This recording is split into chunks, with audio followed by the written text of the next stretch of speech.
دیکھو اللہ نے جتنے بھی دنیا میں قائد پیدا کیے ہیں ان سے ایسے کام کروائے ہیں کہ ان میں برداشت پیدا ہو. تمام پیغمبروں سے بکریاں چروائی گئی ہیں. آپ سوچو یار, پیغمبر کا مقام دیکھو اور ان سے کام کیا لیا جا رہا ہے, بکریوں کے ریوڑ ان کے حوالے کیے جا رہے ہیں. موسیٰ کلیم اللہ کیا کم مقام تھا.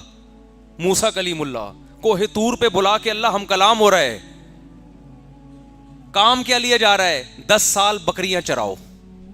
ہے بھائی, اتنے بڑے پیغمبر, ادھر فرعون سے کام کیا لیا جا رہا ہے, مصر کی بادشاہت اور روب دبدبہ جلال, کیونکہ اللہ نے اس کو لیڈر نہیں بنانا تھا, اس کو بچپن سے حکومت مل گئی. چاپلوسی کرنے والے لوگ مل گئے, تعریفیں کرنے والے لوگ مل گئے, ہر بات میں یس سر جی سر کرنے والے مل گئے بچپن سے. موسیٰ کلیم اللہ ٹینشنوں میں جوان ہوئے ہیں, پریشانیوں میں, ملک بدر ہو گئے. ملک بدر ہونے کے بعد بکریاں چرا رہے ہیں, کیونکہ بکری کمزور ہے, غصہ بہت آتا ہے, اس پہ آپ غصہ جاری کر نہیں سکتے, مار کھائے گی مر جائے گی, کچھ بگاڑ نہیں سکتا انسان.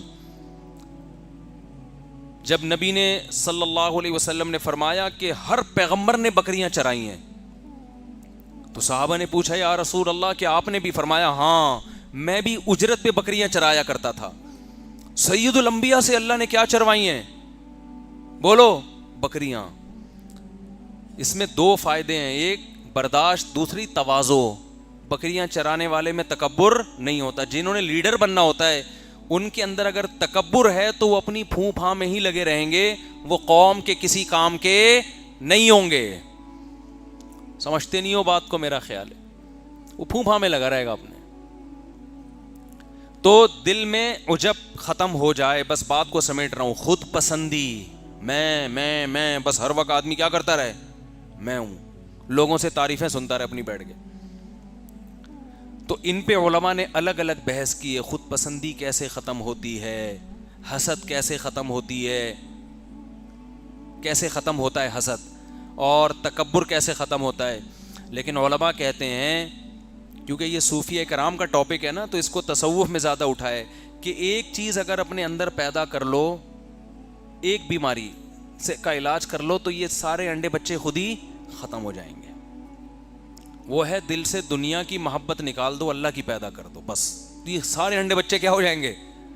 جب آپ کے دل میں اللہ کی محبت, اللہ کو تلاش کرنے کی چاہت, تو کسی کی دولت دیکھ کر آپ کو جیلسی ویسے ہی نہیں ہوگی, کیونکہ وہ آپ کا محبوب ہے ہی نہیں.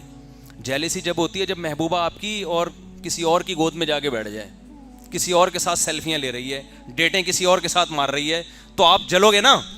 لیکن اگر وہ آپ کی دھتکاری بھی ہے, محبوبہ ہی نہیں ہے, بھاڑ میں جائے جہاں مرضی جا کے بیٹھے, تکلیف ہوگی آپ کو.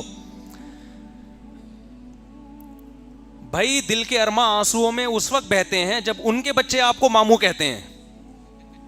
ہر ایک کے بچے آپ کو ماموں کہیں اس سے آپ کو تکلیف نہیں ہوتی. جب ان کے بچے آپ کو ماموں, جس سے آپ کی سیٹنگ تھی, سیٹنگ آپ کی تھی, شادی اس کی کہیں اور ہو گئی, ایک دھچکا لگا, یار یہ کیا ہو گیا, میری نہیں ہوئی. پہلا دھچکا یہ کہ میری نہیں ہوئی, ریجیکٹ,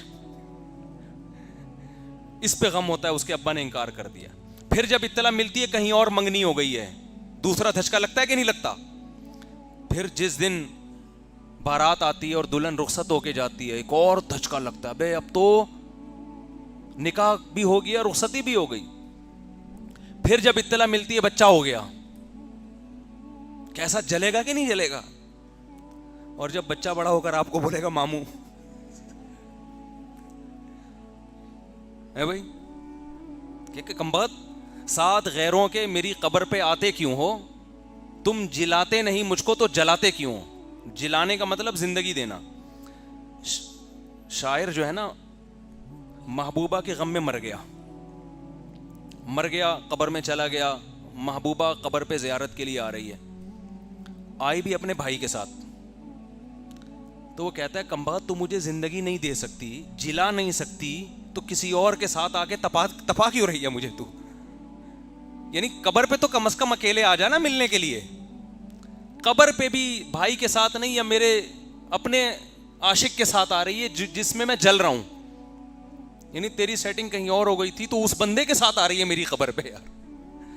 ساتھ غیروں کے میری قبر پہ آتے کیوں ہو، تم جلاتے نہیں مجھ کو تو جلاتے کیوں ہو؟ تو جب جلے گا نا، جب محبوبہ آئے گی ولن کے ساتھ اس کی قبر پہ، کیا خیال ہے؟ پھر جلے گا یہ۔ تو جب وہ آپ کی محبوبہ ہی نہیں ہے میرے بھائی، تو پھر کسی کے ساتھ بیٹھے آپ کو اس سے تکلیف نہیں، آپ کے ریجیکٹڈ ہے، وہ پسند نہیں کیا آپ نے اس کو۔ تو دنیا اگر ریجیکٹڈ مال بن جائے آپ کا، دل سے نکل گئی محبت گاڑیوں کی، بنگلوں کی، دولت کی، اور اللہ کی محبت آ گئی اس کی جگہ، تو پھر یہ دولت کسی کے پاس دیکھ کر آپ کو جیلسی، بولو، حسد ہی نہیں ہوگا، پیدا ہی نہیں ہوگا۔ حسد کے جو کیڑے مکوڑے ہیں، یہ اللہ کی محبت ایسا اسپرے ہے کہ یہ حسد کے جراثیم کو نگل جائے گی آپ کے لیے، کہ یہ کوئی بڑی چیز ہے ہی نہیں۔ اور عجب، خود پسندی بھی ختم ہو جائے گی، اس لیے کہ انسان کو جس سے محبت ہوتی ہے نا، وہ چاہتا ہے مجھے ہر قیمت پہ محبوب چاہیے۔ تو محبوب اگر تعریف کرے گا تو خوش ہوگا، محبوب کے علاوہ لوگوں کی تعریفوں کو وہ لفٹ نہیں کراتا، اس کی نظر میں اس کی ویلیو نہیں رہتی ہے۔ وقت ہو گیا ہے کافی زیادہ، ورنہ اس پہ میں ہر چیز پہ مثالیں دے کے بات سمجھاتا۔ خلاصہ یہی نکلا کہ اللہ کی محبت پیدا کر لی جائے، اور وہ جب تک نہیں ہوگی جب تک دنیا کی نکلے گی نہیں۔ یہ دونوں محبتیں ایک دل میں جمع ہو نہیں سکتی، اور دنیا کی جب نکلے گی اس کا ایک فارمولہ ہے، ایک طریقہ ہے۔ ہر وقت یہ دماغ میں مسلط کریں کہ یہ مسافر خانہ ہے، رہنے کی جگہ نہیں ہے۔ قبرستان جایا کریں نا، حدیث میں آتا ہے، جا کے دیکھا کرو یہ کیسے پڑے ہوئے ہیں۔ جب جائیں نا کسی شاپنگ مال میں، او زبردست مالدار لوگ آئے ہوئے ہیں شاپنگ کرنے کے لیے، غریب کو بڑی حسرت ہوتی ہے، یار ایک یہ لگژری لائف اسٹائل ہے، ایک ہمارا جھونپڑا ہے۔ تو یار شاپنگ مال سے نکل کے سیدھا جاؤ قبرستان۔ یہ سارے شاپنگ مال والے کہاں جائیں گے؟ لیٹے ہوئے ہوں گے قبروں کے اندر، بڑے بڑے تھے۔ اس میں آپ ڈیفینس کے قبرستان چلا جاؤ، اگر آپ کو اورنگی ٹاؤن کا اچھا نہیں لگ رہا، ڈیفینس کے قبرستان جاؤ، کلفٹن کے قبرستان جاؤ، آپ کو لگے گا بھائی اورنگی ٹاؤن کے قبرستان میں اور ڈیفینس کے قبرستان میں اوپر سے تو فرق ہے، اندر سے کوئی فرق، اوپر تو ہوگا شاید کوئی تختیاں وختیاں لگی ہوئی ہوں گی، تو اندر سے سب جتنے کیڑے مچھر کالونی والے کی قبر پہ ہوتے ہیں، اتنے ہی کیڑے ڈیفینس کے اندر جو لیٹا ہوا ہے اس کی لاش پہ بھی اتنے ہی کیڑے۔ ملیر کینٹ ڈیفینس اور اللہ بھلا کرے کلفٹن، گلشن اقبال، قبرستان اندر سے سب کے ایک جیسے۔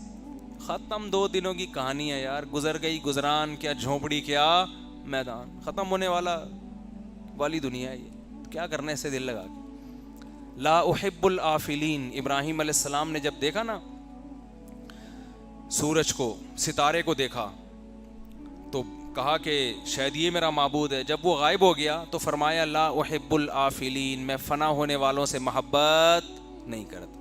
اور اللہ کی محبت پیدا ہوتی ہے ذکر اللہ کی کثرت سے۔ جب انسان عبادت کی کثرت کرتا ہے تو دل کس کی طرف مائل ہونا شروع ہو جاتا ہے؟ اللہ کی طرف سے، اور اللہ کے لیے قربانیاں دینے سے۔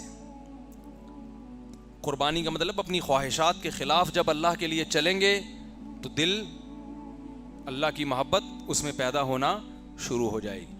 تو اس کا سب سے بڑا فائدہ دنیا میں ہوتا ہے۔ دنیا میں جو اللہ سے محبت کرتے ہیں، جو فوراً فائدہ ملتا ہے وہ سکون قلب، اطمینان، ایسے مزے کی زندگی، خوشی راحت والی زندگی، ایسا قرآن کہتا ہے نا الا بذکر اللہ تطمئن القلوب۔